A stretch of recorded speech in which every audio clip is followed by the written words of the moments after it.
Hello Jodecians, you're welcome back to Sew with Jada's Collections. So in this tutorial, we'll be teaching you a very easy way on how to draft your pattern, which would be used to pad your hip and your butt to give you that very beautiful look, curvy shape you always want to achieve on your dress. So in this tutorial, we'll be needing either an half inch or a 1 inch foam pad, your fabrics, your lining, your brown paper. Starting with this pattern, you'd have to fold your brown paper or your pattern paper into four, adding your 2 inches zipper allowance. Then from your waistline, mark 10 inches, which is your hip line. Make sure you mark it on the other side like so, in order to get an accurate horizontal line. After done with that, you link those points together with your ruler using a straight horizontal line. Then from the waistline, mark your waist to your knee. Here we have 20 inches.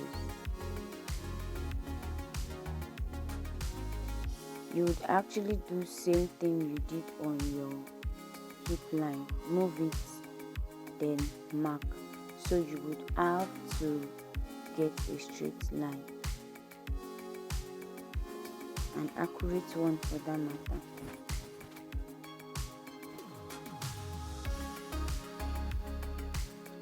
So after this part, you would go back to your waistline and mark your waist measurement divided by 4. So waist measurement divided by 4, that's 6.5. Then on your hip line, you mark your hip measurement divided by 4, that is 8.5. Remember again, you are doing this pattern without adding any allowance. On your knee line, you mark 7, depending on how fitted you want it to be. I'm using 7. On your waistline again, you mark your nipple to nipple measurement divided by 2. So divided by 2, that's 3.5. Then our dart depth would be using 5 inches.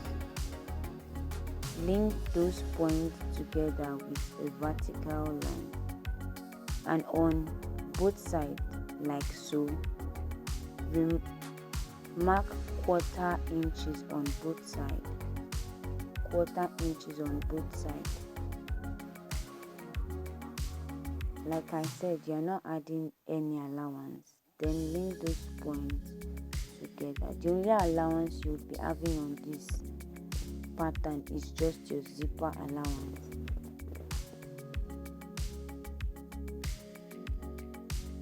After doing that, you would connect your waist point with your hip point with a straight ruler. Then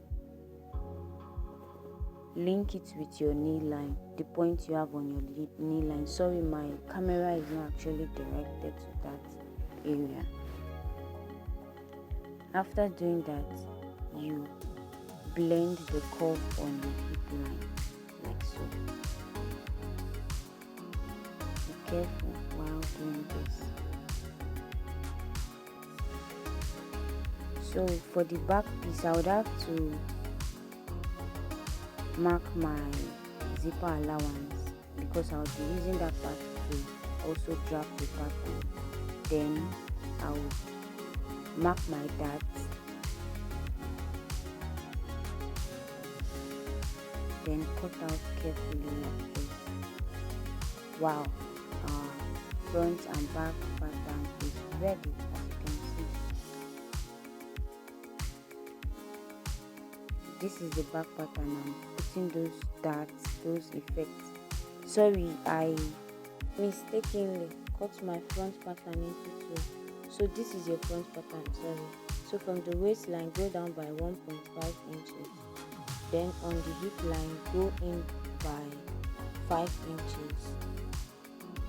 On the knee line, go up by 2 inches. I hope you get that part. Then connect with your ruler After connecting with your ruler, you would smoothen the edges with your curve rule and label the parts.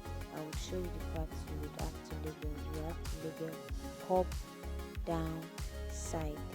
That would help you to know where each part belongs to, because you are bound to make mistake. If you don't, you might turn it upside down while joining it together.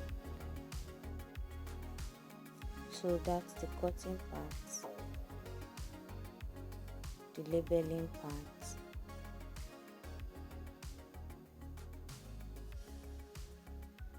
Please remember to turn on the notification bell and subscribe to this YouTube channel in order to be notified whenever we make new videos. So on the back pattern, go down from your waistline by 1.5 inches, and from your zipper allowance, go in by 1 inch.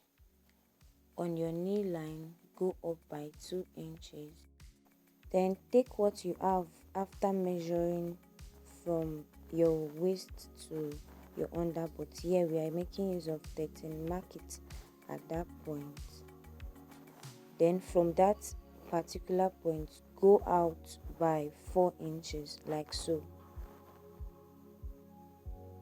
I hope you understand. After doing that, if you don't understand, go back to the video, like refer back to the video. You would understand. Get those points together, and remember, smoothing it with your curve rule, like the edges with your curve rule. They are not supposed to be too pointy. You get.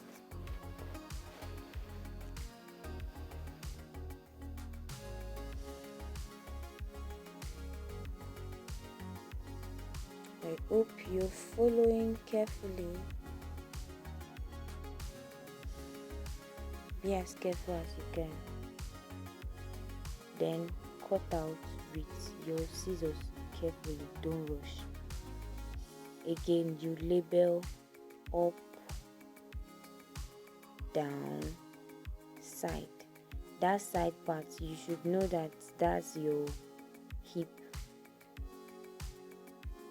Bringing the two drafted patterns together, that's what we have. Then this is an ½ inch foaming. I could not get a 1 inch foaming around where I stay, so I wish to make this actually a 1 inch foaming. That means for one part I would cut 2. Altogether I would be getting 8 parts. Follow carefully, you would understand what I'm trying to say. That's for one side. I've cut out the parts. You see what I'm trying to say? For one part I'm cutting 4. For one drafted part I'm cutting 4. For the other one I'm cutting 4. I'll be joining it together to have 1 inch foaming. I could not get 1 inch foam around my vicinity.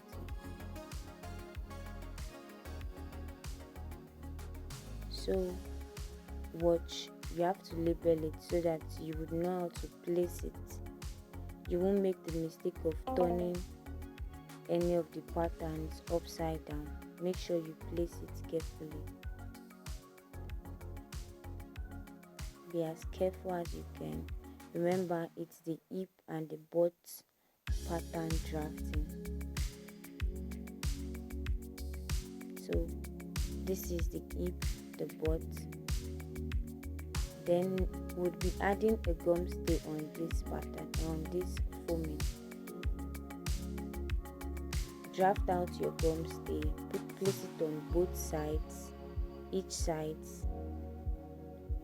Don't worry, you would understand what I'm trying to do. Yes, as you can see, front and back, front and back. This will help in making your foam to stick together, because if you don't, as long as you keep on washing the clothes, the foam will be there. So this would help you hold the foam together. See what I'm trying to say? Front and back, front and back.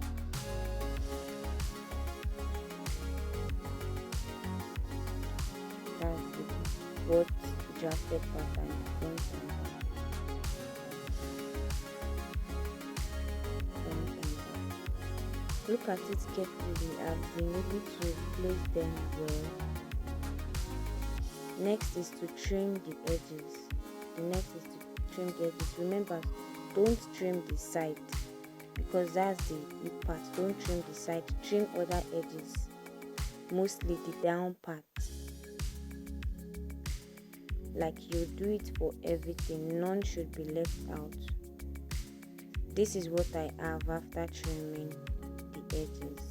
I'm still trying to trim in order to have a flat surface.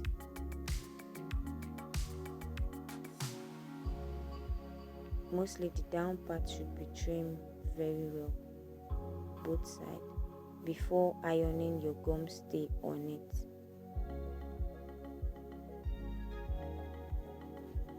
After done ironing, this is it. Make sure you reflect your patterns, your labelings. Then make a seam around that point where you see me tracing my hand, and place them side by side. This is what you get after placing it side by side.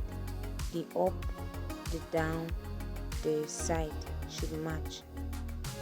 The up, down, side should match.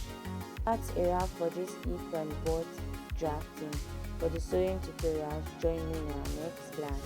And also to know how I achieved this cowl neck collar top, dropping the video very soon.